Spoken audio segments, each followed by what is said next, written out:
అందరికీ నమస్కారం.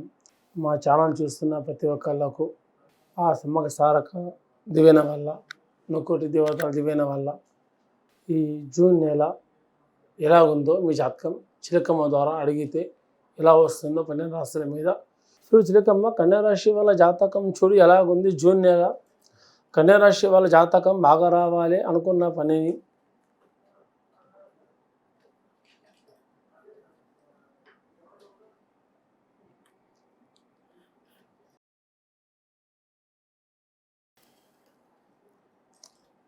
కన్యారాశి వాళ్ళ జాతకంలో ఎలాగుందంటే, జూన్ నెల కన్యారాశి వాళ్ళకు ఎక్కడ పోయినా కానీ భాగ్యరేఖనే ఉంది. ధనము నిలబడుతుంది, చేసే పనిలో కూడా కలిసి వస్తుంది, అనుకున్న పనిలో కూడా కలిసి వస్తుంది. ఒక 35 సంవత్సరాలు ఉన్న వాళ్ళకు రాజయోగం ఉంది. 50 సంవత్సరాలు ఉన్న వాళ్ళకు కొన్ని కష్టాలు, కొన్ని బాధ్యతలు ఎదురొస్తాయి. ఒక 30 సంవత్సరాలు 35 నుంచి లోపు ఉన్న వాళ్ళకు కొన్ని సుఖాలు దుఃఖాలతోని ఉంటారు. కానీ అతి కష్టం ఉన్న వాళ్ళకు, 50 సంవత్సరాలు ఉన్న వాళ్ళకు ఇంటి మంచి చెడువు కష్టాలు ఉంటాయి. కానీ ఇంకా కుటుంబ విషయాల్లో, బయటి విషయాల్లో ఎలా సాగుతుంది, భవిష్యత్తు ముందుకు ఎలా ఉంటుంది, సంసార విషయంలో అంటే స్త్రీలకు పురుషులకు ఎలా ఉంటుంది సంసార విషయంలో అన్నది ఒకళ్ళ మీద ఒకరు ఆలోచన పడతారు. వీళ్ళ గురించి వాళ్ళు ఆలోచించుకోవడం, వాళ్ళ గురించి వీళ్ళ ఆలోచించుకోవడం, ఒకళ్ళ గురించి ఒకళ్ళు తప్ప కానీ వేరే దాని గురించి వీళ్ళకి ఆలోచన ఉండదు. కానీ ప్రతి ఒక్క దిక్కు పోరాడి స్త్రీలు మాత్రమే పై చేయి ఉంది ఈ నెల. వీళ్ళకు స్త్రీల మాట వింటే, కన్యారాశి మీద స్త్రీ వాళ్ళ మాట వింటే భర్త కూడా సుఖ సంతోషాలతో మంచిగా ఉంటారు. వెళ్ళిన పని కూడా శుభం జరుగుతుంది. తను చేసే ఉద్యోగం కూడా ముందుకు సాగుతుంది. పిల్ల పాపలతో కూడా సంతోషంగా ఉంటుంది.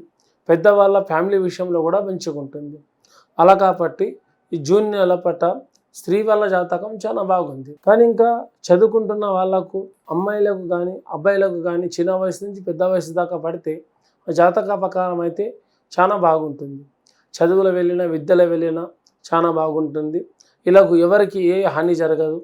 కానీ కొంతమంది లోపటినే భయపడతారు, లోనే భయపడతారు. ఎవరికి ఏం చెప్పాలో, చదువు ఎలా ఉంటుందో, ఎలా కొనసాగుతుందో, మనం స్టడీ అనుకుని చేస్తామా చేయమా లోన భయపడతారు. కానీ అలాంటి భయపడాల్సిన అవసరం లేదు. ఆ అమ్మవారి దీవెన వల్ల మేము చదువుకుంటున్న వల్ల కూడా చాలా సకాలంగా ఉంటుంది. మీకు జ్ఞానం కూడా బాగా జరుగుతుంది. మీకు పోయిన చదువులో దెబ్బతిన్న వాళ్ళు కూడా ఇప్పుడు ఈ పై చదువు నుంచి చాలా మంచి అవకాశాలు కూడా ఉన్నాయి. ఇంకా బయట దేశంలో ఉన్న వాళ్ళ కూడా భయపడాల్సిందేం లేదు. ఇంకా ఇంట్లో సమస్యలు చిక్కులు ఏమైనా ఉంటే తులసి మొక్క కొత్త తెచ్చి, చెట్టు తెచ్చి ఇంటికి ముంగడ పెట్టి మీరు రోజు అగరబత్తులతో పూజించండి. స్త్రీలు చాలా భాగ్యం. మీ ఇంట్లో ఏ దోషం ఉన్నా, ఏ చిక్కు ఉన్నా మీకు అన్నిటికీ దూరం అవుతాయి. ప్రతి ఒక్క పని అది జయమైపోతుంది, కానీ ఓటమైతే కాదు. ఇంతకైతే మీరు టెన్షన్ పడాల్సిన అవసరం లేదు. ఎక్కడ వెళ్ళినా కూడా మీరు అదృష్ట పోసాట రేఖ ఉంది. మీకు జాతకం అయితే చాలా బాగుంది. నమస్కారం.